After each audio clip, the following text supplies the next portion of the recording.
It's now my great pleasure to introduce this year's Parish witness speaker on the topic of stewardship. And so I'll introduce to you our brother Dale Winter. Most of you know Dale. He and his family have been at St. Monica for nearly 20 years, and during that time, Dale has faithfully shown up, rain or shine. He's a faithful child of God. He's a father-in-law, he's a grandfather. And he's also been involved in Mary Parish ministries, lecturing, pastoral council, the Planning and Building Advisory Committee, and he's currently on the Finance Council. And he's also been involved in various religious education programs as a leader, as an attendee, and even as a cook. He's been involved in Alpha, in That Man Is You, in Making Disciples, and also in Bishop Barron's Catholicism series. He's currently involved in a program called Epic, A Journey Through Church History. Dale, I invite you to the AMBO, and I tell you on behalf of everyone that we're happy that you are part of our parish history. Please welcome our brother Dale Winter.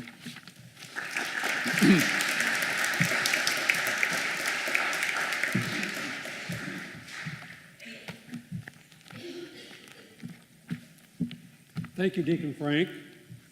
Good morning. You folks hear it regularly that stewardship is about giving of time, talent, and treasure. A description of a Christian steward that you have read in the bulletin, and you'll also see it on the stewardship cards that are in the pew as well as in the vestibule, reads, "A Christian steward is one who receives God's gifts gratefully, cherishes and tends them in a responsible and accountable manner, shares them in justice and love with all, and returns them with an increase to the Lord." Now, this is truly an ominous statement. Let's see if we can convert this statement to something more personal. My time is limited today, but don't get your hopes up. It's not that limited. So I'm going to focus on the treasury part of time, talent, and treasure. Let's simplify the topic to why do I believe in stewardship and how do I decide the dollar amount to give? I could say it's a complicated process, but once I figured it out, it's easy to repeat year after year. First of all, why should I give anything to my parish? Why should I give anything to my parish? Did you catch those last two words? My parish. This is my parish, just like I live in my house. I have ownership of my parish. You have ownership of our parish. You're owners just like I am. Of course I'm going to support my parish. I'm responsible for it. Seems simple, but let's go on. Let's start with motivation. I reflect on my life, and I can truly say that God has been good to me. I have a great family, great friends, shelter, food, transportation, time, and faith. Everything I have is a gift from God.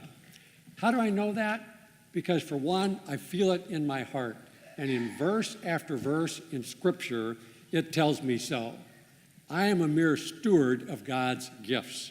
I manage them during my lifetime, and I return them to God abundantly when I die. And God has told me if I am a good steward, I will be rewarded now in my lifetime and in the next. Not just in the next, but now also. Now you might be thinking, yeah, that all sounds good, but I'm not so sure. Well, stewardship requires a level of spiritual commitment. Stewardship is putting God first in your lives. Stewardship involves trust in God's will. But we live in a culture in which destructive isms, materialism, individualism, consumerism, are powerful influences over our spending habits.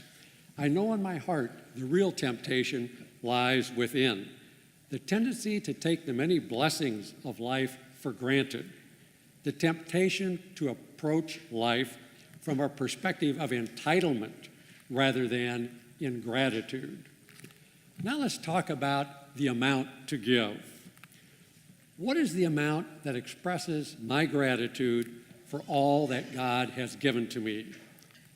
The answer to that question is the proper amount to give, the amount that expresses my gratitude for all that God has given to me.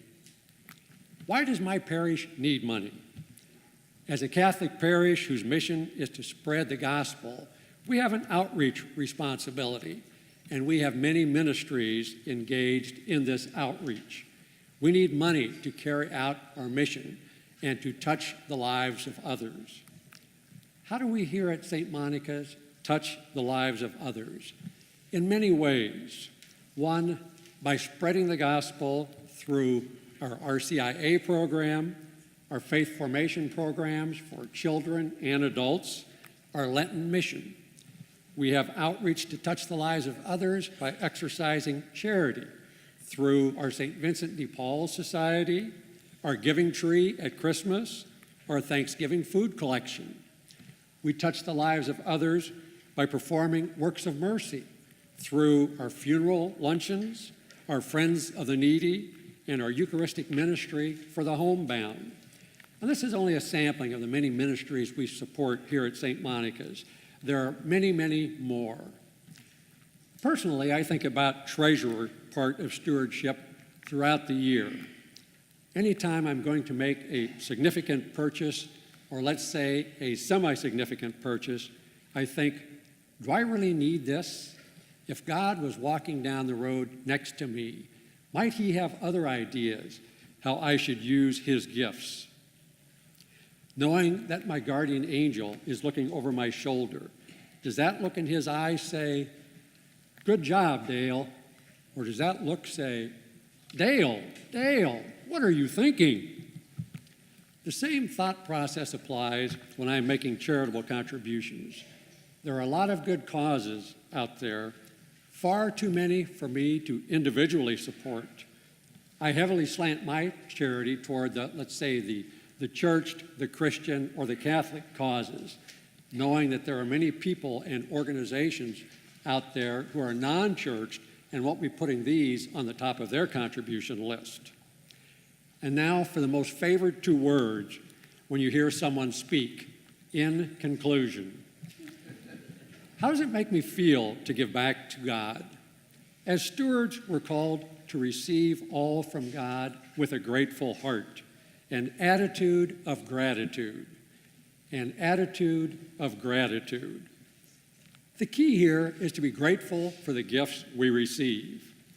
In Proverbs, it says to honor the Lord with the first fruits of all you produce. In other words, give back to God the first fruits, not the leftovers. Stewardship as a way of life brings a sense of personal joy and fulfillment to me.